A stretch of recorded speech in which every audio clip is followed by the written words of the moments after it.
অৰুণোদয় আঁচনিক লৈ ৰাজ্য চৰকাৰৰ সিদ্ধান্ত। এই আঁচনিৰ পৰা নাম কৰ্তন হ'ব সচ্ছল মহিলাসকলৰ। অন্তৰ্ভুক্ত হ'ব যোগ্য হিতাধিকাৰীৰ নাম। 20 আগষ্টৰ পূৰ্বে বাধ্যতামূলকভাৱে নাম কৰ্তনৰ আহ্বান ৰাজ্য চৰকাৰৰ। যোগ্য হিতাধিকাৰীৰ নাম অন্তৰ্ভুক্তকৰণত গুৰুত্ব প্ৰদান। অৰুণোদয় .in পৰ্টেলত পঞ্জীভূত মোবাইল নম্বৰ আৰু বেংক একাউণ্ট নম্বৰ দাখিল কৰি OTP যোগে নাম কৰ্তন। পুনৰ জনাইছো এই গুৰুত্বপূৰ্ণ খবৰ। অৰুণোদয় আঁচনিৰ পৰা নাম কৰ্তন হ'ব বহুতৰে নাম। অন্তৰ্ভুক্ত হ'ব যোগ্য হিতাধিকাৰীৰ নাম। যোগ্য হিতাধিকাৰীৰ নাম অন্তৰ্ভুক্তকৰণত গুৰুত্ব প্ৰদান ৰাজ্য চৰকাৰৰ। অৰুণোদয় .in পৰ্টেলত পঞ্জীভূত মোবাইল নম্বৰ আৰু বেংক একাউণ্ট নম্বৰ দাখিল কৰি OTP যোগে কৰা হ'ব নাম কৰ্তন।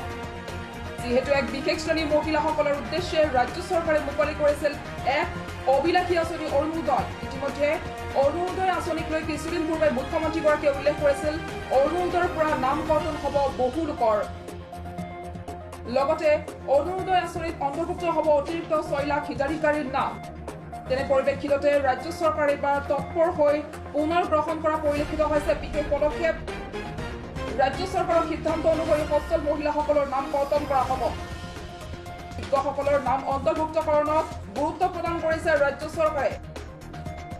20 আগষ্টৰ পূৰ্বে বাধ্যতামূলকভাৱে নাম কৰ্তনৰ আহ্বান জনাইছে ৰাজ্য চৰকাৰে।